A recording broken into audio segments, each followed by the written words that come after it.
Gavin Newsom entered the confines of the CNN broadcast studio, sporting his characteristically slicked-back hairstyle and an impeccably tailored suit estimated to be worth $5,000, fully prepared to deliver a lecture to the American public regarding the virtues of progressive values.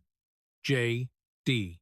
Vance observed a trust fund governor, whose jurisdiction was overwhelmed by severe public sanitation crises, all while that same governor had enjoyed exclusive dinners priced at $350 per person at the French Laundry during the height of the lockdown restrictions. The meticulously styled hair gel was about to encounter the disciplined resolve of the United States Marines, as the documentary evidence was ready to be presented. CNN had organized what they were designating as a dialogue between two distinct visions for America, operating under the assumption that they would showcase Newsom's coastal sophistication in contrast to what they perceived as a radical figure from the Rust Belt.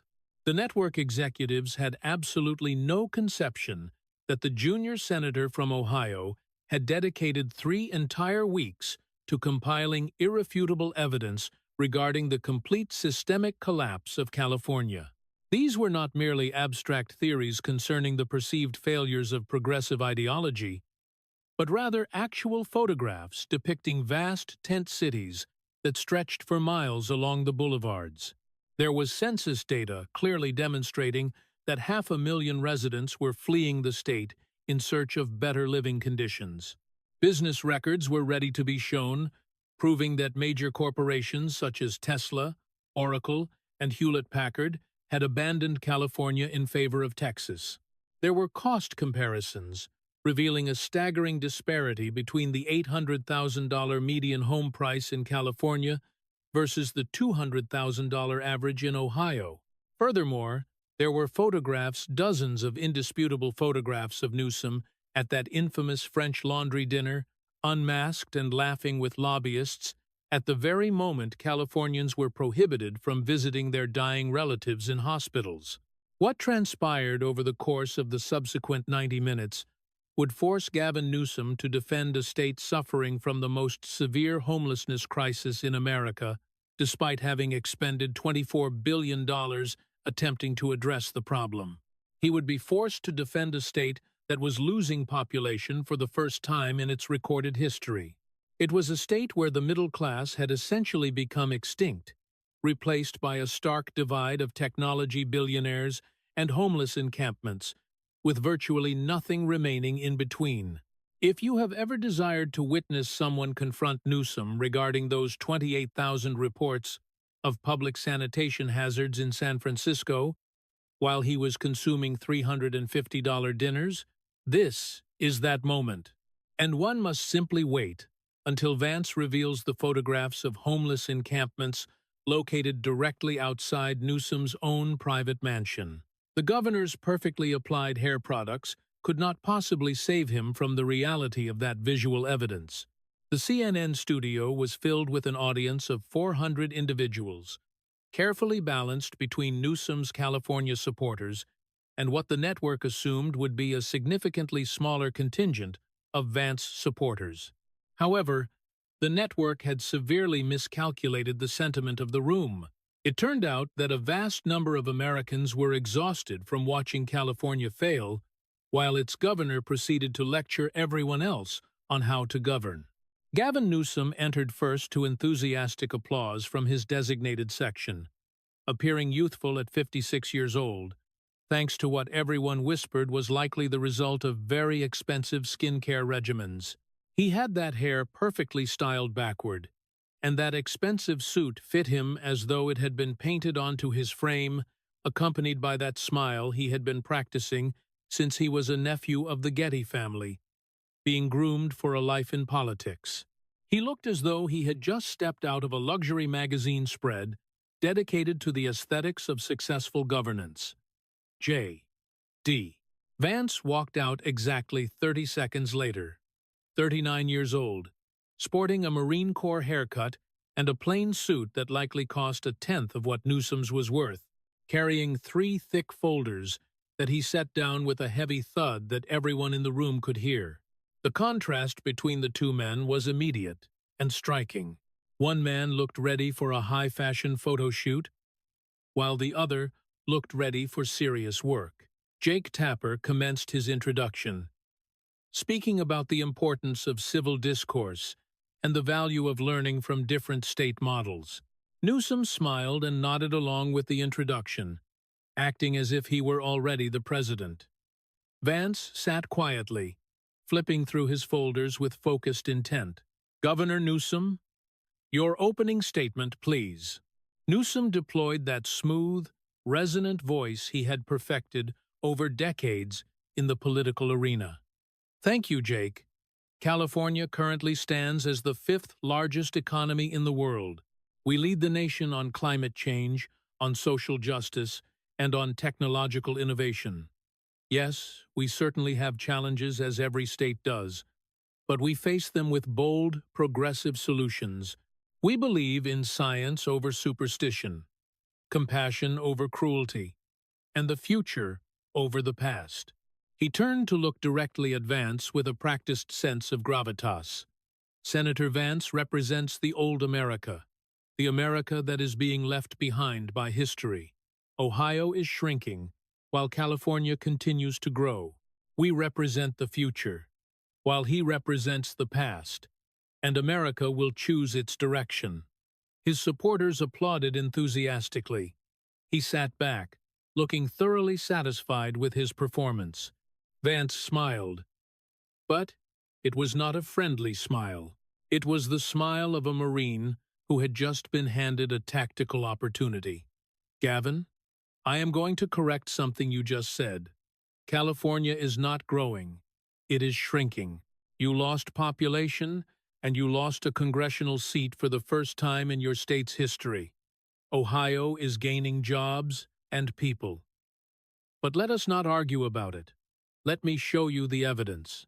He opened his first folder, and the studio screens lit up with an image that caused Newsom's smile to instantly disappear. Nothing communicates the sentiment that we are all in this together quite like $350 dinners while banning everyone else's Thanksgiving gatherings. The photograph filled every screen in the studio, showing Gavin Newsom seated at an elegant table at the French Laundry restaurant, surrounded by at least a dozen people, all unmasked and all clearly indoors, despite later claims that it was outdoor dining, all laughing and enjoying themselves. The photo was dated November 6, 2020. Vance let the image sit there for a long moment. The silence in the room was devastating. November 6, 2020 was in the middle of the pandemic. "Do you remember this dinner?" Gavin Newsom shifted uncomfortably in his chair. "I addressed that incident at the time and acknowledged the mistake. $350 per person is what investigative journalists confirmed. This meal cost as a minimum per person at one of America's most expensive restaurants." Vance pulled out more documents, and the screens changed to show Newsom's own words from that same week in November. "Do not gather with anyone outside your household. Keep all activities outdoors only. Wear masks at all times when outside your home. We are all in this together." Vance read each rule slowly, letting the weight of them land on the audience. "Those were your specific orders to Californians. Do not gather. Outdoors only. Masks always. We are in this together." He gestured to the photo still visible on a second screen. "But you gathered with 12 people. You went indoors. Nobody wore masks. And you definitely were not in it together with the people who were losing everything because of your lockdowns." The audience was silent now. Even Newsom's supporters looked uncomfortable staring at that photograph. "Let me tell you what was happening to regular Californians while you were eating your $350 meal," Vance continued, his voice becoming harder. "Families were canceling Thanksgiving because you told them it was illegal to gather. A grandmother in Sacramento could not see her grandchildren for the holidays because of your orders. Small restaurants and family businesses that had been operating for decades were going bankrupt because you banned indoor dining for everyone except, apparently, yourself. Vance pulled out news clippings, and photographs appeared on the screen.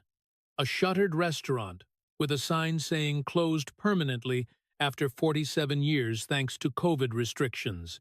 A woman crying outside her closed bakery. A family holding a sign through a hospital window because they could not visit their dying father inside. These are real people, Gavin.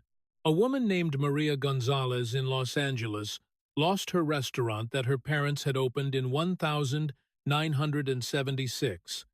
A man named Robert Chen could not be with his father when he died because you banned hospital visitors. Kids missed an entire year of school because you kept schools closed while your own kids had private tutors. Newsom tried to interrupt, stating that the public health emergency required difficult choices. You were not making difficult decisions for everyone. Vance's voice rose, and the Marine intensity came through. You were making difficult decisions for them while you ate $350 dinners with medical lobbyists. He pulled out the guest list and read the names aloud. The CEO of the California Medical Association was at this dinner. Multiple healthcare lobbyists with direct financial interests in your policies were breaking bread with you while you decided whether regular Californians could break bread with their own families. Vance stood up now, too animated to remain seated. I was a Marine in Iraq, and do you know what they taught us about leadership? Mission first, troops always. Leaders eat last. Leaders sacrifice first. Leaders do not tell everyone else to tighten their belts while loosening their own. He walked toward center stage, letting the silence hang before continuing. Your apology was perfect, though. You said, and I am quoting here, I should have modeled better behavior. Should have modeled? Gavin, you were not modeling anything. You were breaking laws that you yourself had written. That is not poor modeling. That is hypocrisy. That is the equivalent of saying, let them eat cake. Except you were literally eating very expensive cake at the French Laundry, while Californians went hungry because their businesses were shuttered. Vance turned to face the audience. Ohio stayed open during the pandemic. We protected the vulnerable like we should have, such as elderly folks and immune-compromised people. We helped them, but we did not destroy everyone else's lives. Kids stayed in school. Small businesses survived. People kept their dignity and their livelihoods. He turned back to Newsom. Your lockdowns killed more businesses than the virus did. Your state had the highest unemployment despite the strictest lockdowns. You had the worst educational outcomes despite keeping kids home the longest. And you violated your own orders to wine and dine with lobbyists. The final line came with quiet intensity. That is not leadership. That is aristocracy. That is exactly what America fought a revolution against. The applause from Vance's section was deafening. Even some of Newsom's people sat in uncomfortable silence. $350 per person, with medical lobbyists, while he banned your Thanksgiving. If you remember this hypocrisy, engage with this content. Vance did not wait for Jake Tapper to moderate the conversation. He was already pulling out his second folder, and the screens were changing to show images that made people in the audience gasp. Tent cities, not small encampments, but massive tent cities stretching for blocks in Los Angeles. Downtown San Francisco, with people openly struggling with substance abuse on sidewalks, while business people in suits walked past. Piles of trash and sanitation hazards on streets that once housed luxury boutiques. Paraphernalia scattered across children's playgrounds.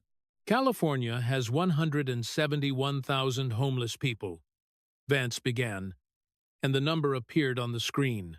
That is 30% of America's entire homeless population. Let me say that again, because it is almost impossible to believe. One state, with 12% of America's population, has 30% of all homeless Americans. Newsom started to respond, but Vance spoke over him. And you have half of America's unsheltered homeless. 50% of the people living in tents on streets are in the richest state in the Union. The images on screen shifted to show the progression over years, with tent cities growing larger, more waste, and more despair. The images on the screen shifted to show the progression over the years, not just single snapshots, but a timeline. 2017, when Newsom was lieutenant governor and the problem was already visible. 2019, when he became governor and promised a comprehensive solution. 2021, when he announced billions in new funding. 2023, when the crisis had grown worse, despite all that money. Each year, the tent cities grew larger, spread to new neighborhoods, and became more entrenched. The photos told a story of failure compounding over time. Since 2019, you have spent $24 billion on homelessness, Vance said, letting that number hang in the air for a long moment. He wanted everyone to really absorb the scale. 24 billion with a B? That is 24,000 million if you are keeping track at home. That is more than the entire GDP of some small countries. He walked toward the screen, showing a massive tent encampment under a Los Angeles freeway overpass. The image was shocking, even to people who had seen homeless problems before. Hundreds of tents stretching in both directions. Trash piled high. People lying on sidewalks. Kids walking past on their way to school. I had my staff do some basic arithmetic. 24 billion divided by 171,000 homeless people. Do you want to know what that equals? $140,350 per person. He paused to let that calculation sink in. That is not a typo. Over $140,000 per homeless person. You could have bought each person a house. A nice 3-bedroom house with a yard and a garage in most of America. Hell, in some parts of the country, you could buy 2 houses for that amount. Instead, the screen showed what that money had actually bought. Bigger tent cities, more hazardous materials scattered on playgrounds, more waste on sidewalks, more disease, more despair, and more death. The photos were chronological, showing the problem getting visibly worse year after year, despite the spending increasing. In 2019, California had 151,000 homeless individuals. Today, after you spent $24 billion, you have 171,000. Let me repeat that because I want to make sure everyone understands. The problem got worse. 20,000 more human beings are living on streets and in tents after you spent enough money to house every single one of them multiple times over. Vance's voice changed from presenting numbers to something that sounded like genuine moral outrage. Where did that money go? Because it sure as hell did not go to homeless people. It did not go to building them housing or getting them treatment or helping them get jobs. It went to consultants, 6-figure consultants studying the problem and writing reports that nobody reads. It went to nonprofits run by your political allies, paying themselves executive salaries while accomplishing nothing. It went to new bureaucracies and coordinators and administrators whose job is to coordinate with other coordinators about administrative coordination.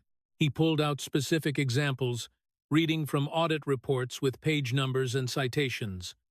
Los Angeles hired a homelessness coordinator at $275,000 a year. That is one person's salary to coordinate while people live in tents. The city spent $1 billion claiming they would build housing for the homeless, resulting in 1,200 units. That is $837,000 per unit. Vance pulled out a real estate listing and held it up. I can show you mansions in Ohio selling for less than that. 4,000-square-foot mansions with pools and 5-car garages. But in your progressive paradise, 800,000 gets you a 400-square-foot efficiency that took 5 years to build because of your environmental reviews and union requirements and building codes and regulations that make actually helping people impossible. The images shifted to San Francisco, and Vance's voice dropped to something that sounded like personal disgust, like he was forcing himself to describe something that made him physically sick. Your city, Gavin, where you were mayor from 2004 to 2011, where you built your political reputation as a progressive problem solver. They have a map now. Not a tourist map, not a restaurant map, but a sanitation hazard map. He showed the infamous app on the screen, zooming in slowly so everyone could see the dense clusters of brown dots. This is a real smartphone application that the city officially supports where people report human waste on the streets of San Francisco. Each brown dot is a report. Count them if you want. There are 28,000 in 1 year. 28,000 separate reports of human waste on public sidewalks in one of the most beautiful and historically important cities in America. Vance zoomed in on particular neighborhoods, showing the concentration. These are not accidents. These are not one-off incidents. This is a sanitation crisis normalized as part of daily life. Business owners hosing down their sidewalks every morning before opening. Parents walking children to school past human waste. Tourists stepping in it outside 4-star restaurants, charging $200 a plate. The screen changed to show news reports about disease outbreaks, and Vance read the headlines slowly, letting each word land. Medieval diseases are coming back to California. Typhus, a disease we eliminated in the developed world decades ago. Hepatitis A. Outbreaks among the homeless population spreading to the general public. Plague. Actual bubonic plague cases in 21st century America in California. Because your progressive policies created developing world sanitation conditions in the first world's richest state, Vance pulled out news articles and read headlines. Walgreens closes 17 locations in San Francisco due to theft and unsanitary conditions. Union Square luxury stores board up windows. Tourism to San Francisco drops 40%. Families will not walk downtown. Conventions are canceling. Your policies destroyed one of the most beautiful cities in the world. He turned back to Newsom, who sat looking like he wanted to be anywhere else. In Ohio, our homeless rate is 0.1%. That is not a typo. 0.1%. You know why? Because we do not let people use substances on the streets. We do not allow permanent tent cities. We have rules, and we enforce them, and we actually help people instead of enabling their destruction. Vance walked closer to Newsom's chair. You spent enough money to buy every homeless person a house. Instead, you have tent cities that look like refugee camps, diseases that we eradicated a century ago, and sanitation maps on smartphones. That is not compassion. That is not progressive. That is failure so complete, it should be studied as a warning to future generations. The silence in the studio was total. Even Newsom's most ardent supporters could not defend images of tent cities and sanitation maps. 24 billion spent, 171,000 still homeless, and tent cities growing. Comment regarding this failure if you see it. The screens changed again before anyone could process the homelessness devastation. This time, showing moving trucks and U-Hauls heading east, families packing, and businesses with relocated to Texas signs. California lost population, Vance began simply. For the first time in state history, more people left than came. Between 2020 and 2023, over 500,000 more people left California than moved in. Newsom tried to speak, but Vance held up a hand. You lost a congressional seat. First time ever. That is how bad the exodus is. You literally lost political representation because so many people fled your policies. The numbers appeared on the screen, but Vance narrated them like a story. Net loss of 511,000 people over 3 years. Families leaving, businesses relocating, retirees cashing out, young people who cannot afford to start their lives, all fleeing California. He pulled out migration data showing where they went. Texas gained over 100,000 Californians. Florida got tens of thousands more. Tennessee, Arizona, Nevada, and yes, Ohio gained California refugees too.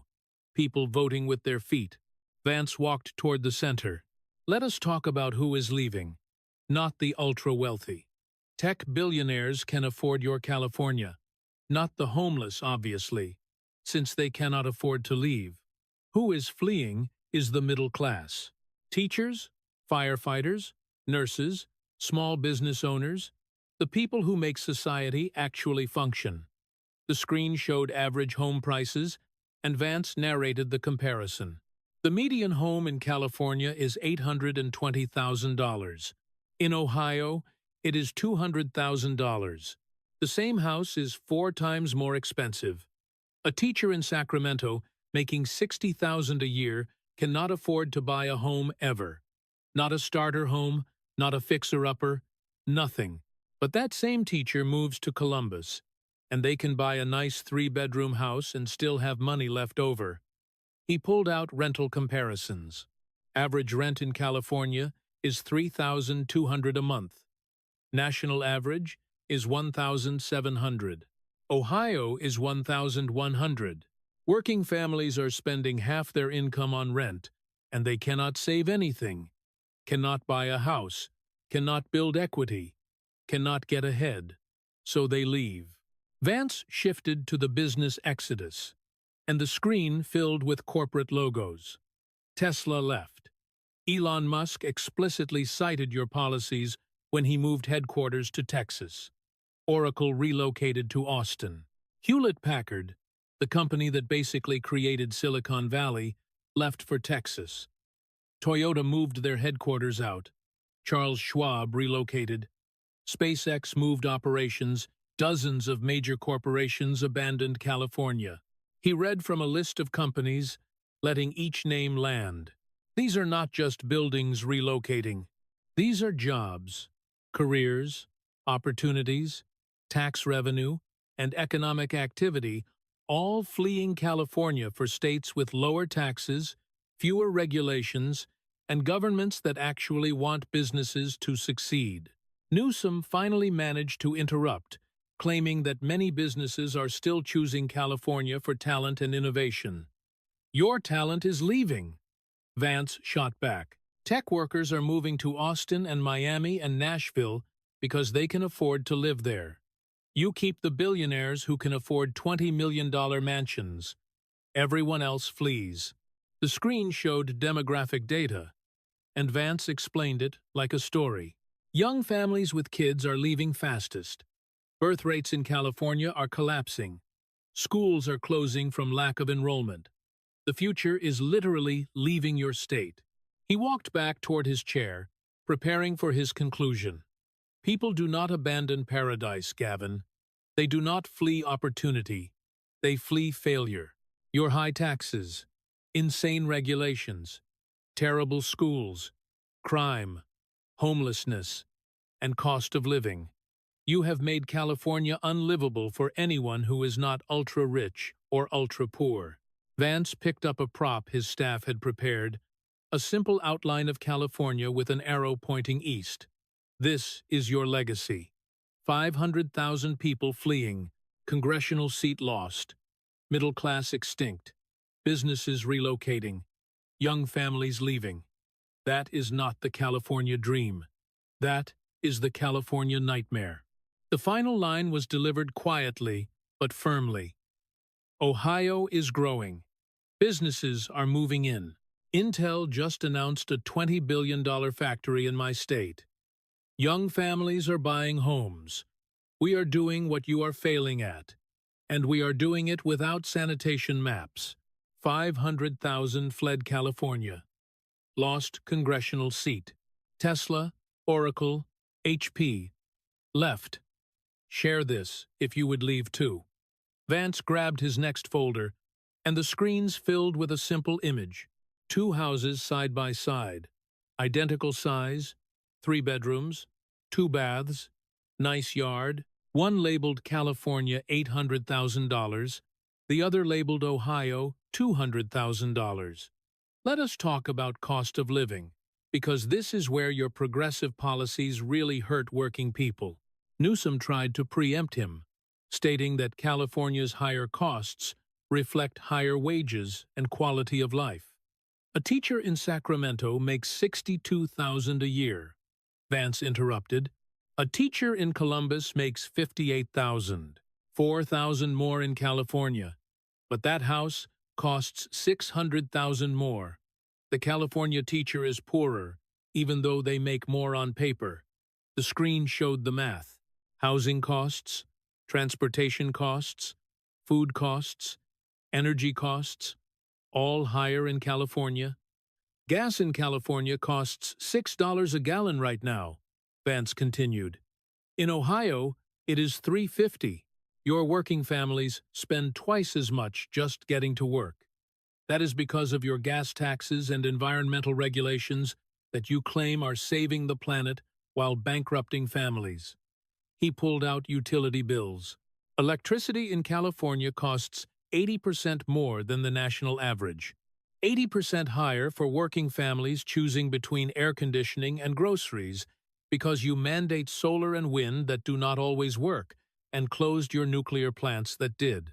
Vance let that sink in before continuing. Food costs more. Childcare costs more. Car insurance costs more. Everything costs more. And your solution is to tell people to buy electric cars they cannot afford and eat organic food that costs triple. The images shifted to show grocery store receipts with prices circled. Same items, same brands, 40% more expensive in California. A family spending an extra $400 a month on groceries just because you regulate everything. He walked toward the audience. Your minimum wage is $16 an hour. Ohio's is $10.10. Sounds great, right? Higher wages? Except that studio apartment in Los Angeles costs $3,000 a month. In Columbus, it is $900. The Ohio minimum wage worker can actually afford to live. Your California worker needs 3 roommates. Vance pulled out the most damning statistic. California has America's highest poverty rate when you adjust for cost of living. Highest, despite being the richest state. Despite all your progressive policies claiming to help the poor, when you account for what things actually cost, California has the most poverty. He let that contradiction hang in the air. You have tech billionaires in Palo Alto worth $100 billion, and you have working families in the Central Valley living in cars because they cannot afford rent. That is not income inequality. That is a failure of governance so complete that the middle class has been eliminated. The screen showed a graph of income distribution in California. A massive spike at the top for the ultra-wealthy, a huge spike at the bottom for the poor, and almost nothing in the middle. This is your California, Vance explained, pointing at the hollowed-out middle. Billionaires and homeless, tech executives and tent cities, nothing in between. The secretary and the mechanic and the nurse and the teacher, the people who make society work, cannot afford to live there anymore. Newsom was shaking his head, but Vance pressed on. You personally are worth about $20 million. You grew up in the Getty family world of privilege. You have never worried about rent. You have never chosen between groceries and gas. You have never felt what it is like to make a good salary and still be poor because everything costs so much. He walked closer to Newsom. That secretary paying $3,000 a month for a studio apartment while making $45,000 a year is poor in your California. That same secretary moves to Ohio, and she is paying $900 a month and has money left over. Same job, same effort. One state she is drowning, other state she is thriving. Vance returned to his chair for the conclusion. Your policies help the very rich who can afford anything. They hurt everyone else. That is why the middle class is fleeing. That is why you lost 500,000 people. They could not afford your progressive paradise anymore. 800,000 for a house, $6 for gas, 3,000 for a studio. The middle class is extinct. Comment if you could not afford California either. The screens changed to surveillance footage. A person walking into a Walgreens filling a garbage bag with merchandise and walking out past employees who did not even try to stop them. Then another clip and another. Dozens of thefts captured on camera. Proposition 47. Vance began. You supported this. Still support it. Let me explain what it does for people watching. If you steal less than $950 worth of goods, it is just a misdemeanor. Basically, no consequences. Show up to court, maybe. Probably not even that. The footage kept playing. Organized groups clearing shelves, walking out with cartloads, nobody stopping them. So, criminal enterprises figured it out real quick. Send people in, take $949 worth, walk out, do it again at the next store. California became a shoplifter's paradise. Vance pulled out business closure data. Walgreens closed 17 stores in San Francisco alone. CVS closed multiple locations. Target started locking up toothpaste and deodorant behind plexiglass. Luxury stores in Union Square boarded up windows not because of the pandemic, but because of theft. The screen showed photos of high-end retail stores with plywood over windows, security guards at every door, and merchandise locked in cases. This is San Francisco now, Vance narrated, luxury retail capital of the West Coast. And you have to lock up everything because your laws made stealing consequence-free. He pulled out worker testimony. A CVS employee in Los Angeles watched people fill bags with merchandise 5 times a day, every single day. Couldn't stop them. Not worth the liability. The thieves knew it. Would literally laugh at employees and walk out. Newsom tried to interrupt, stating that Prop 47 was about criminal justice reform. It was about letting criminals run wild. Vance cut him off.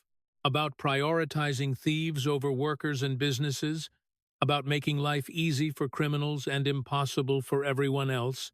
The images shifted to violent crime statistics. Since Prop 47 passed, property crime is up 32%.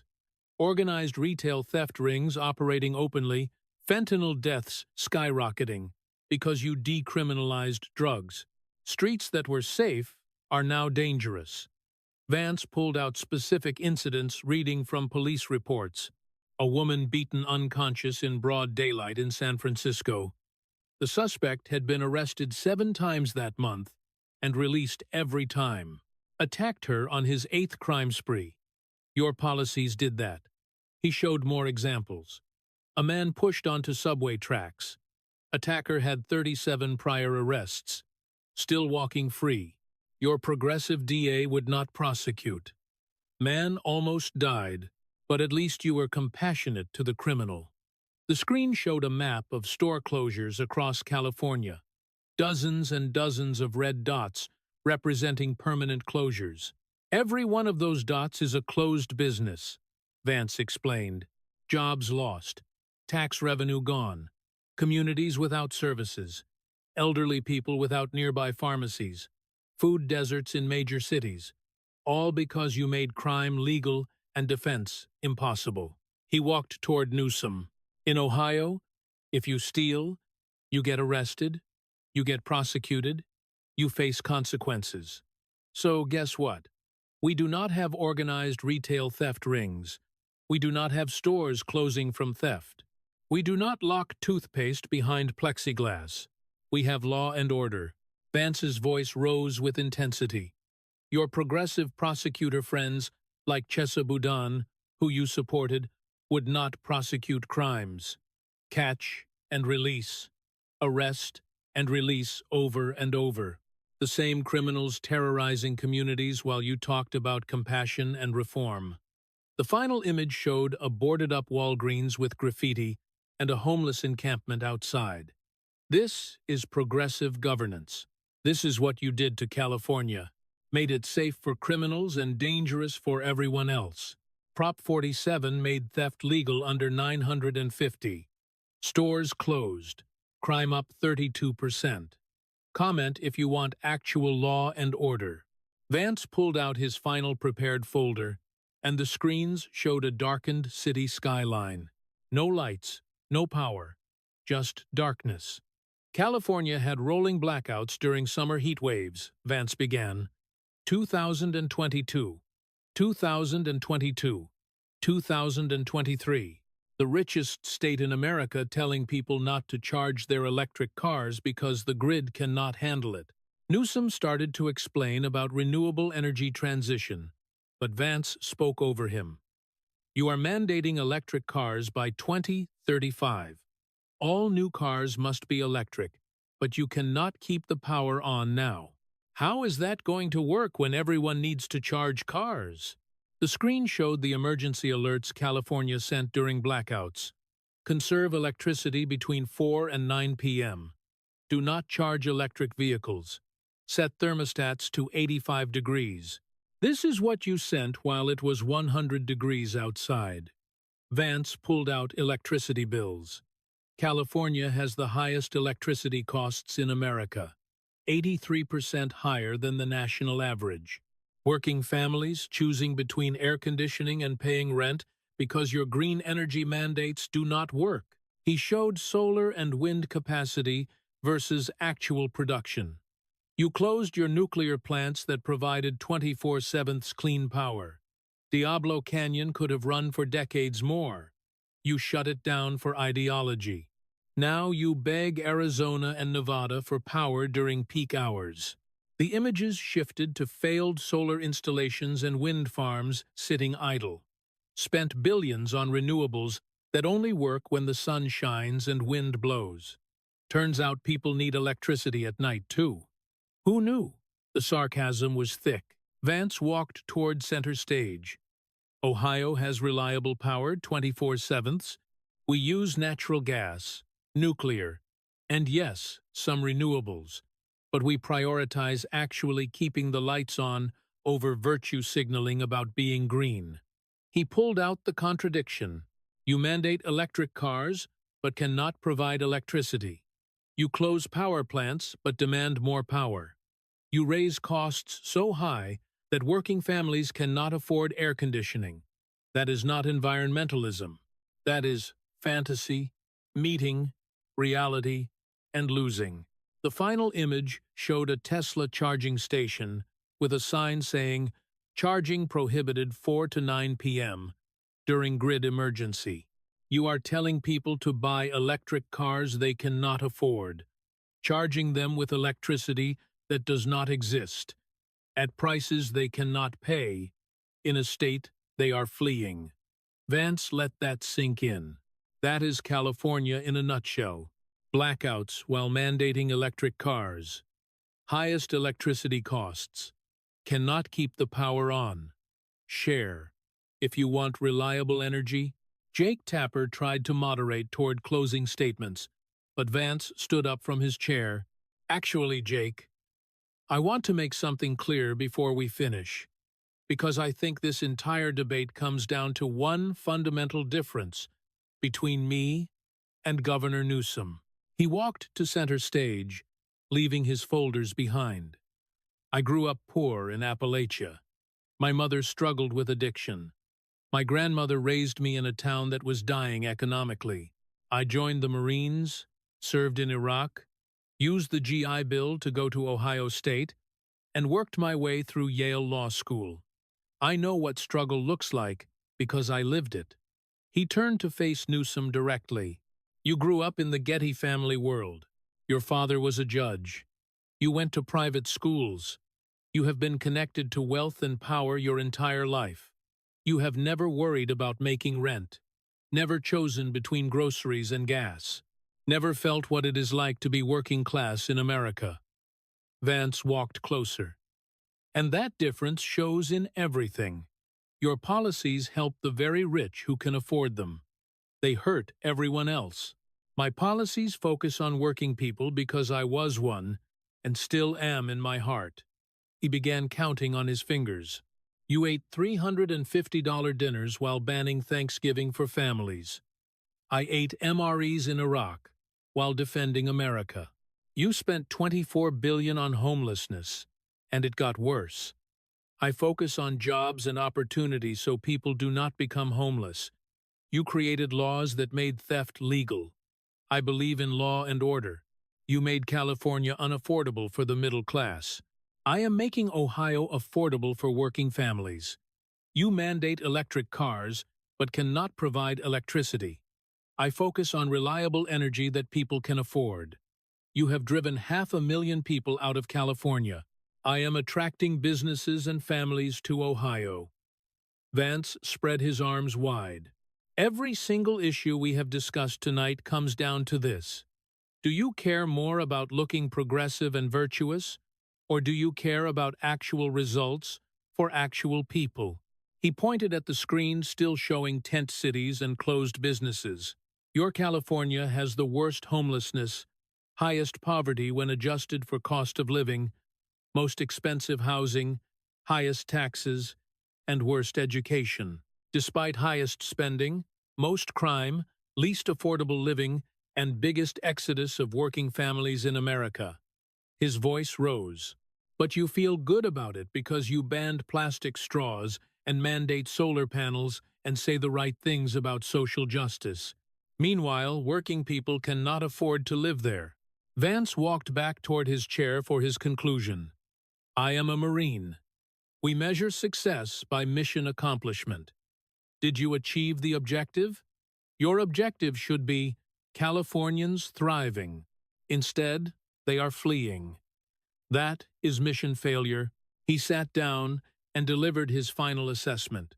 California is a warning about what happens when progressive policies meet reality, when virtue signaling meets governance, when caring more about feeling good than doing good.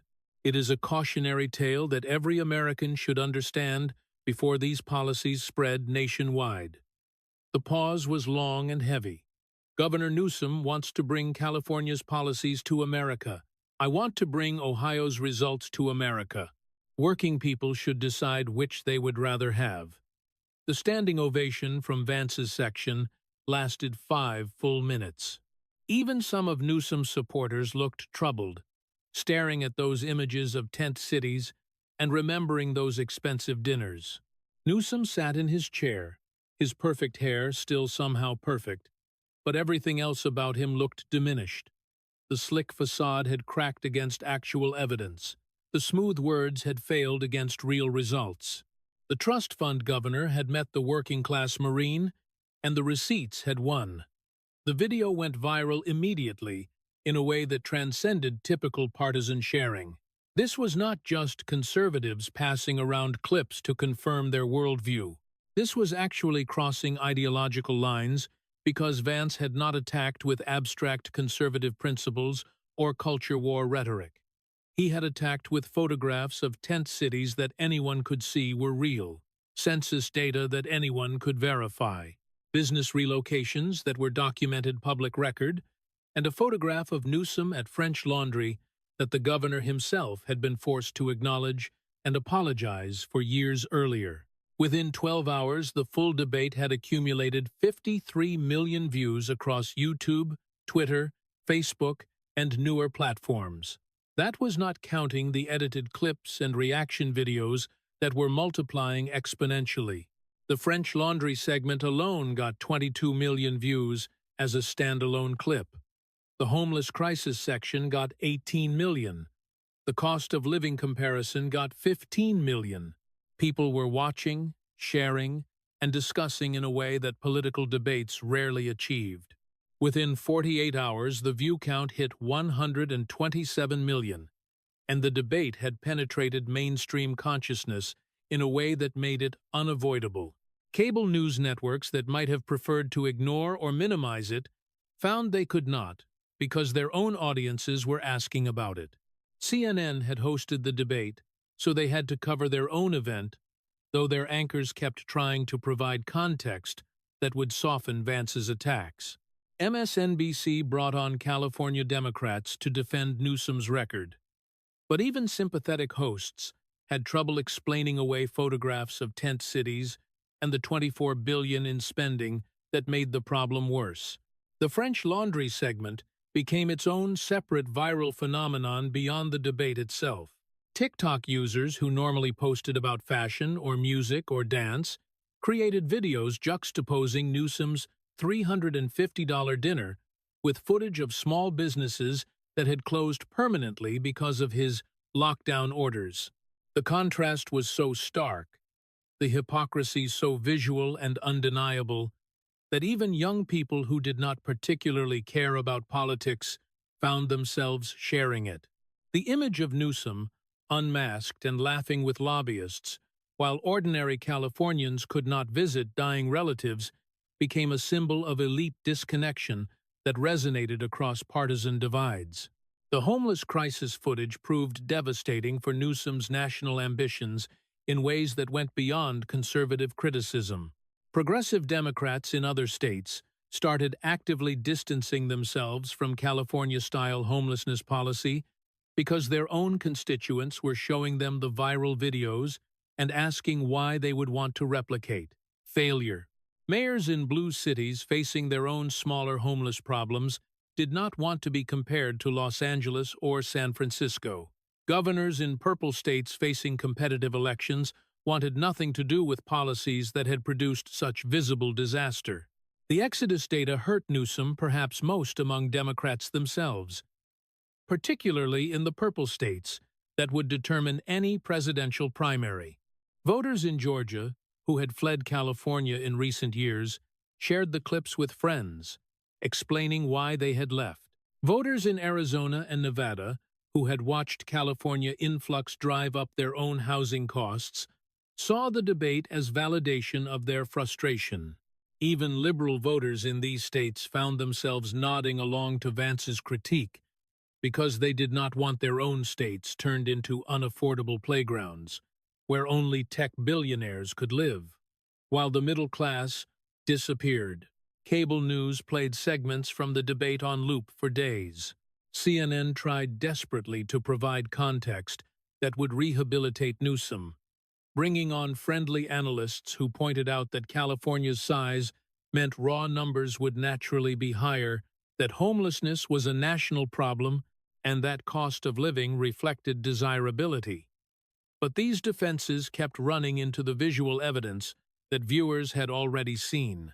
You can explain away statistics, but you cannot explain away those photographs of tent cities or that image of Newsom's expensive dinner, or those disease outbreak maps. MSNBC went even further in trying to defend Newsom, with some anchors suggesting Vance was exaggerating or cherry-picking data. But then their own viewers started sending in photos from California trips, showing tent cities that were exactly as bad as Vance described, started forwarding news articles from California papers about retail theft forcing store closures, started sharing their own electricity bills showing the massive costs Vance had cited. The defense became untenable when the evidence was so easily verifiable. Fox News predictably celebrated for weeks, but more importantly, they used the debate as a launching pad for deeper investigative pieces about California's failures. They sent reporters to document tent cities, interviewed business owners who had relocated to Texas or Florida or Tennessee, and showed families who had left California for more affordable states. The debate gave them a news peg to cover stories that demonstrated Vance's points in even greater detail. But the real impact showed up in polling data that political strategists in both parties studied intensely. Newsom's national favorability rating dropped 17 points in just 2 weeks following the debate. His unfavorable rating spiked to 54%, with the increase coming not just from Republicans, but from independents and even some Democrats. Focus groups of Democratic primary voters in swing states showed dramatically declining enthusiasm for California-style progressive policies, with participants explicitly citing the debate as changing their minds. The damage went beyond Newsom personally to the broader progressive policy agenda he represented.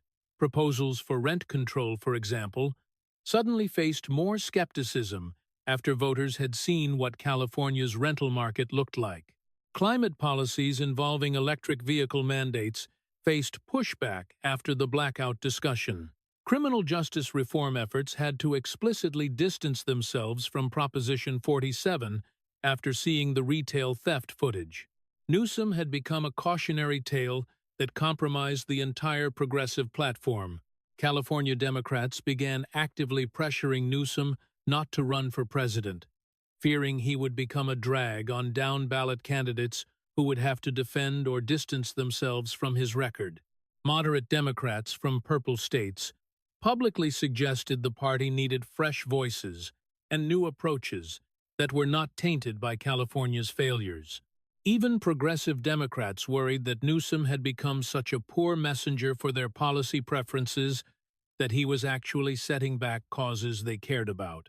Vance, meanwhile, experienced a meteoric rise in national stature. His favorability rating jumped 23 points in the month following the debate. Conservative donors who had been uncertain about him suddenly saw him as the future of the party and flooded his campaign account with contributions. Republican governors in purple states specifically requested he come campaign for them, knowing his working-class message, and his ability to articulate conservative policy in terms of actual results rather than abstract principles resonated with exactly the voters they needed. 6 months after the debate, Newsom made an announcement that surprised no one who had been watching his falling poll numbers and growing isolation within his own party. Standing at a podium in Sacramento with none of the usual political fanfare, looking somehow less polished than usual, he announced he would not run for president in 2028.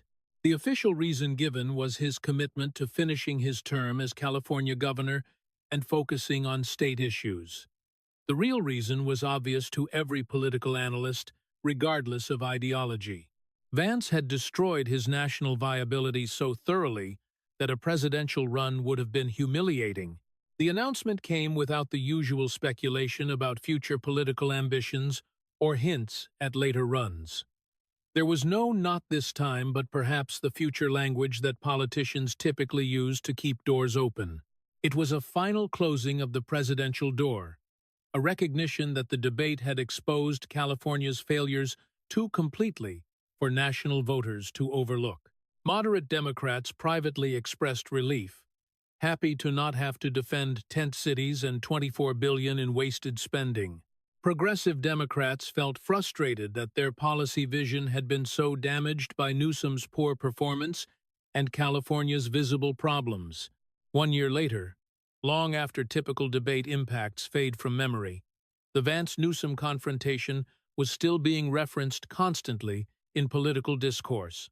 Republican candidates at every level began using California-style policies as shorthand for progressive failure, always accompanied by clips from the debate showing tent cities and exodus numbers. Anytime a Democratic politician proposed something that resembled California's approach to homelessness or criminal justice or energy or cost of living, Republican opponents would immediately pull out the debate footage and ask if voters wanted their state to end up like California. The phrase, "Do you want to end up like California?" became the most effective attack line in Republican campaigns across the country, particularly in purple states. Candidates would show the debate clips of tent cities and sanitation maps, then ask voters if that is what they wanted for their communities. The attack worked because it was not abstract ideology or fear-mongering. It was visual evidence of policy failure that voters could see with their own eyes. Soccer moms in suburban Phoenix did not need to understand complex economic theory to know they did not want tent cities in their neighborhoods. Working-class dads in Wisconsin did not need policy papers to understand they could not afford $800,000 houses. The debate fundamentally altered how Americans viewed the California model that had been held up by progressives for years as aspirational. Before Vance's systematic takedown, California was frequently cited as proof that progressive policies could work at scale in a large, diverse state with a strong economy. After the debate, California became a warning label, a cautionary tale about what happens when progressive theory meets governing reality. The transformation was so complete that even many California Democrats began trying to distance their own policy proposals from their state's reputation. Vance's career trajectory validated the debate's impact. Within 18 months, serious political analysts were discussing him not as a potential vice presidential pick, but as a legitimate presidential candidate for 2028. His working-class background, combined with his ability to articulate conservative policy in terms of actual results, rather than culture war grievances, made him uniquely positioned to compete in industrial Midwest states that decided recent elections. The debate had been his launching pad, proving he could go toe-to-toe with a nationally prominent Democrat and win decisively, not through attacks, but through evidence. The Marine had beaten the trust fund governor, working-class results had beaten coastal elite rhetoric, and America had learned the lesson. Progressive policies look great in theory, but California proved they fail in practice. This was not a debate about competing philosophies in the abstract. This was a confrontation between documented failure and working success, between a governor whose state was collapsing and a senator whose state was thriving, between expensive rhetoric and actual results. Gavin Newsom had spent decades perfecting his image: the perfect hair, the smooth delivery, the practiced empathy, the progressive credentials that played well in wealthy coastal enclaves. He had mastered the art of sounding compassionate while implementing policies that hurt the people he claimed to help. J.D. Vance came with evidence Newsom could not talk his way around. Photographs of tent cities housing 171,000 homeless people. Census data showing 500,000 people fleeing California. Business records proving major corporations relocated to other states. Cost comparisons showing working families priced out of homes. Crime statistics showing Proposition 47's consequences. Energy bills showing blackouts in the Golden State. And that photograph? That devastating photograph of Newsom eating $350 meals with lobbyists while Californians could not visit dying relatives. The receipts were undeniable. You cannot spin away tent cities when they are shown on screen. Cannot explain away a congressional seat lost to population flight. Cannot justify $24 billion spent with homelessness increasing. Cannot defend electric car mandates while the power grid fails. Cannot claim to help the working class while only billionaires can afford your state. Vance proved something crucial about political debates: authenticity and evidence, beat, polish, and rhetoric. A working-class Marine who had lived struggle understood working people better than a trust fund governor who had never felt financial pressure. Someone focused on actual results instead of virtue signaling could show those results, and voters responded to that reality. The debate changed the narrative around progressive governance. California went from being held up as a model to being referenced as a warning, from showing what is possible to showing what to avoid. From the California dream to the California nightmare of unaffordable housing, tent cities, exodus, and elite hypocrisy. If you think California's failure should be a warning, not a model, share this story. Comment regarding working-class victories if you would choose Ohio's results over California's rhetoric. Because Vance just proved that hair products and smooth talk cannot hide $24 billion in wasted spending and 500,000 people fleeing. Reality always wins eventually.